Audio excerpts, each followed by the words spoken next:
তিন ভাইয়ের কবরের বিস্ময়কর সত্য ঘটনা। একদিন এক ব্যক্তি একটি উঁচু পাহাড়ি এলাকায় একটি কবরস্থানের পাশ দিয়ে যাচ্ছিলেন। বেশ কিছুক্ষণ যাওয়ার পর হঠাৎ তার চোখে পড়ল তিনটি কবর এবং তিনি লক্ষ্য করলেন যে প্রত্যেকটি কবরে যেন কিছু একটা লেখা আছে। তাই তিনি গভীর আগ্রহের সঙ্গে কবরগুলির কাছে গেলেন লেখাগুলি পড়ার জন্য।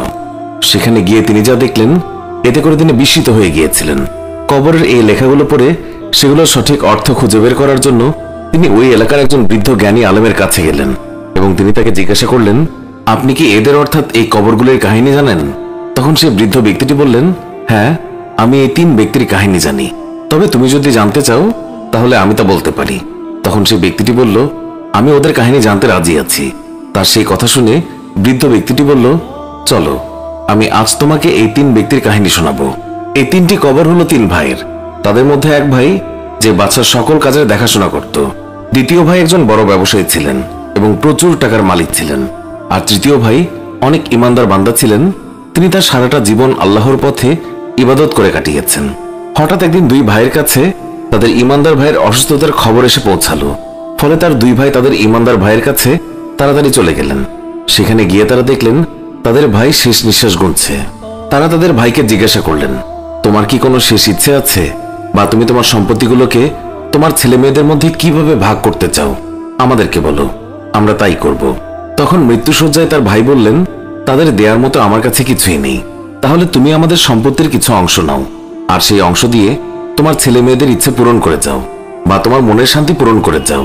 তখন এই ইমানদার ব্যক্তিটি বললেন, না, আমার কোনো কিছুর দরকার নেই। তাই তখন তিনি তার ব্যবসায়ী ভাইকে বললেন, ভাই, তুমি আমার একটি কাজ করবে। আমি যখন মৃত্যুবরণ করব আর আমাকে গোসল করানোর পর যখন কবর দেয়া হবে, তখন আমার কবরের উপর লিখে দিবে যে পার্থিব বা দৈনন্দিন জীবনের সফলতা গ্রহণ কি কোনো কাজে আসতে পারে? পৃথিবীর সফলতা আখিরাতের কোনো কাজে আসবে না, আর আল্লাহ তাআলা পৃথিবীর সকল কাজের হিসাব নেবেন। যদি ভালো কাজ করে থাকেন তাহলে ভালো ফল পাবেন, আর যদি খারাপ কাজ করে থাকেন তাহলে খারাপ ফল পাবেন। আর এই কথাগুলি লিখে দেওয়ার পর পরপর 3 দিন আমার কবরের কাছে যাবে। কিছুদিন পর ওই ইমানদার ব্যক্তির মৃত্যুর পর তার ব্যবসায়ী ভাই 3 দিন তার কবরের পাশে গেলেন, এবং সর্বশেষ দিনে তিনি যখন তার ভাইয়ের কবরের কাছ থেকে চলে আসতে লাগলেন, তখন একটি জোরে আওয়াজ শুনতে পেলেন, এবং সেই আওয়াজ শুনে তিনি ভয়ে আতঙ্কে সেখান থেকে চলে আসলেন। ঘরে পৌঁছানোর পর তিনি যখন রাতে ঘুমিয়েছিলেন, তখন তিনি স্বপ্নে দেখলেন যে তার ভাই তাকে বলছে, আমি মানুষকে দান করতাম না, তার কারণেই আমি কবরে সাজা পাচ্ছি। স্বপ্ন দেখার পর ওই ব্যক্তি নিজের ধন সম্পদ সব বিলিয়ে দিয়ে, সব আরাম আয়েশ ত্যাগ করে দিয়ে আল্লাহর পথে ইবাদত করার জন্য মুসাফিরদের সাথে চলে গেলেন। তিনি এক জায়গা থেকে আরেক জায়গায় সফর করে বেড়াতেন। আল্লাহর পথে ইবাদত করতে করতে যখন তার শেষ নিঃশ্বাসের সময় হয়ে গেল, তখন তার ভাইকে খবর দেয়া হলো, এবং তার ভাই আসার পর সে তার ভাইকে শুধু একটি কথাই বলল, যে আমার একটি শখকে তুমি পূরণ করবে। যখন আমি মৃত্যুবরণ করব এবং আমাকে গোসল করিয়ে কবর দেয়া হবে, তখন আমার কবরের উপরে এই কথাটি লিখে দেবে। আসল মানুষ তো সে, যার চিন্তা হবে যে যে কোনো সময় তার চলে যেতে হবে, যে কোনো সময় তার মৃত্যু হয়ে যেতে পারে, যে কোনো সময় তার ক্ষণিকের বাসস্থান এই পৃথিবী ছেড়ে তার আখিরাতের যাত্রার কবরে শায়িত হতে হবে। আর আমার মৃত্যুর 3 দিন পর্যন্ত তুমি আমার কবরের সাক্ষাৎ করতে যাবে। ভাইয়ের মৃত্যুর পর তার কথা মতো তার ভাই 3 দিন তার কবরে গেল, এবং শেষ দিনে তার কবরে একটি শব্দ শুনতে পেল, এবং সেই শব্দ শোনার পর তিনি ভয়ে সেখান থেকে চলে আসলেন। বাড়ি আসার পর তিনি যখন ঘুমালেন, তখন তাকে স্বপ্নে দেখানো হলো যে তার ভাই তাকে বলছে, এই পৃথিবীর মায়া বেশি দিন করো না।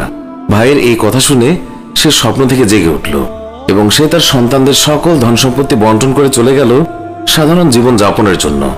এইভাবে কিছুদিন কেটে যাওয়ার পর যখন তার জীবন প্রদীপ নিভে যাওয়ার সময় এলো, তখন সে সেখানে তার ছেলে মেয়েদেরকে ডাকলো, এবং সে তার ছেলেকে বলল, আমি আমার দায়িত্ব পালন করেছি, বর্তমানে আমার কাছে আর কিছুই নেই যা তোমাদের দিতে পারবো।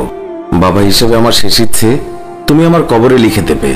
ভয় হয় না কেন সেই সব মানুষদের, সেই সব মানুষ যারা বুঝতে চায় না কিছুদিন পর তাদের যৌবন বৃদ্ধে পরিণত হবে, শরীরের সকল চামড়া কুঁচকে যাবে। বাবার কথা মতো ছেলেটি তার বাবার কবরে কথাটি লিখে দিল, এবং বাবা মারা যাওয়ার কয়েকদিন পর রাতে সে যখন ঘুমিয়েছিল, তখন তার বাবা তার স্বপ্নে এসে তাকে জানিয়ে দিলেন, পৃথিবীতে তুমি তোমার সব কাজকর্ম সেরে নাও, যত পারো আল্লাহর ইবাদত করো, মানুষের মধ্যে দান করো, এবং সৎ পথে চলো, তোমার জীবন আলোকময় হবে। আমাদের এই ভিডিও সম্পর্কে মন্তব্য জানাতে কমেন্ট করুন। ভিডিওটি ভালো লাগলে লাইক দিন, আমাদের অন্য ভিডিওগুলোও দেখুন।